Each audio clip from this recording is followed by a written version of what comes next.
What's up, guys? I'm back with another one.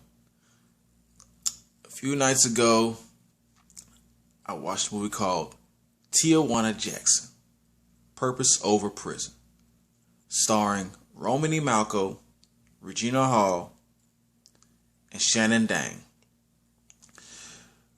First of all, let me put this out there, man. The state of comedy film has not been doing good for some years now. Before the pandemic, for any of that, it just hasn't been doing good for some years now. I want to chalk that up to either the fact that people are just way too sensitive, or people are just forgotten how to laugh, or it could be a combination of the two. And this especially goes for black comedy, especially black comedy, or comedy in general, but black comedy is just way down in the dirt right now. It's just like, what? It doesn't exist. So when I saw this movie, of course, I immediately had to click on it, man.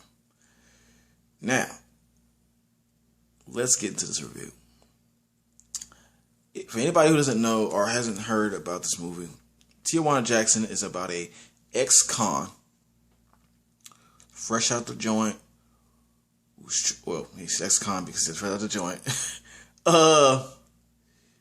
He has a vision and a dream to be a motivational speaker, / rapper, / entrepreneur of whatever he can get his hands on.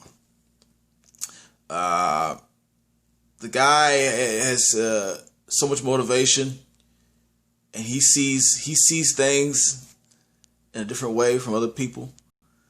Nobody else sees his dreams, he's one of those kind of guys. And he's a silver tongue type dude, man. Silver tongue type dude. So with that being said, there's also a young film student who's just looking to get a project done.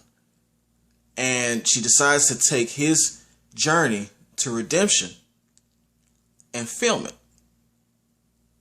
And what she gets on camera, just ridiculous. She I don't think she was in for this. I don't think she was expecting any of this, because this guy is a character, and that pretty much rides the movie out of there. Positives. This movie, no. Let me say this first. Romany Malco is hilarious, bro. He's underrated as a comedic actor, because he's not a stand-up comedic actor. First time you saw this dude, if nobody remembers, first time you saw this dude, he was in 40-Year-Old Virgin, right? And I think since then he's played a couple other films, but none of the other movies or shows that he was in really allowed him to step out like 40-Year-Old Virgin did. Until now, I think this character, the character he plays in this movie, tops the character of 40-Year-Old Virgin. Even though that was hilarious as well. That was the 40-Year-Old Virgin. That was just him amplified to the third power.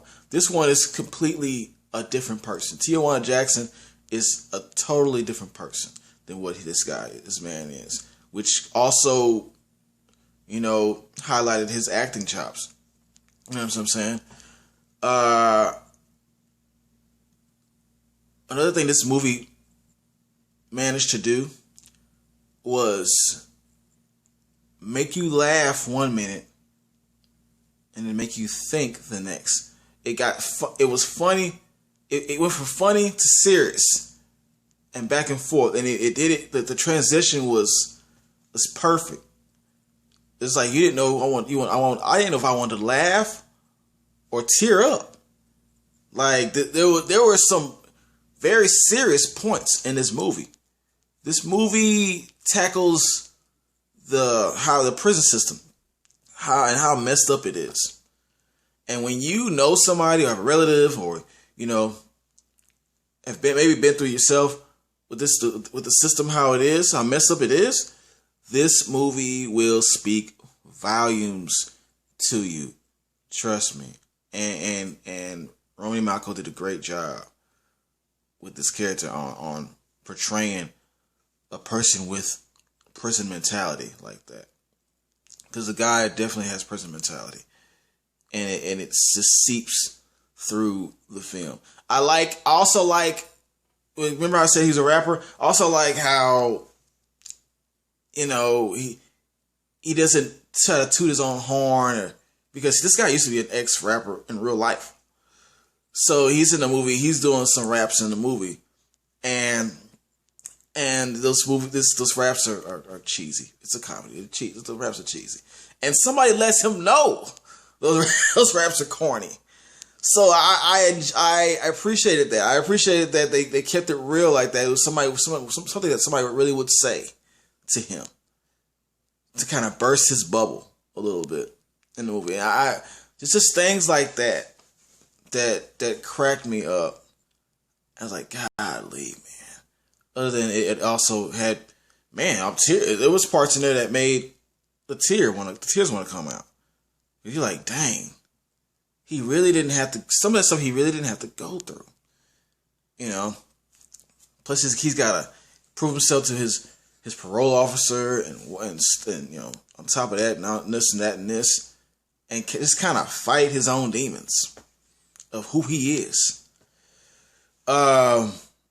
Negatives. As far as negatives, I think that there's not a lot to say on it, except for it just maybe could have had more big names. I mean, not more, but a few, not a whole bunch more. Just a few more big names would have actually gotten this movie out there, in my opinion.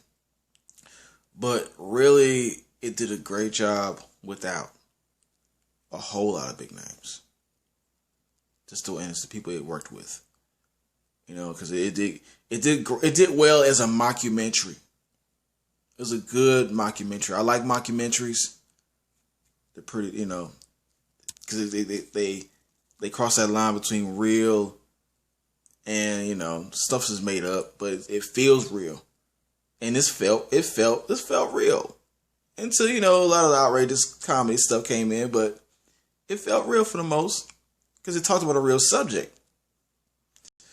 So, with that being said, I'm giving it a hell yes. Hell yeah to the max. I enjoyed this, and I had a hard time. Let me tell you something. I had a hard time even deciding whether I wanted to give it a hell yeah in the first place, or give it a all right, cool, because I just the whole, I don't know, the budget might have seemed a little bit backed up, but this man did this on his own. Romany Malco did this out of his own pocket, I believe. If not, I will put it on the screen if that's not true or not. But he did an interview where he said he did this on his own, and so I respect that, because for him to do it on his own merit, he did a great job. All right, this is a hell yeah. I advise y'all to go see this movie. Or not go see it, download it. Alright? To like, share, subscribe, and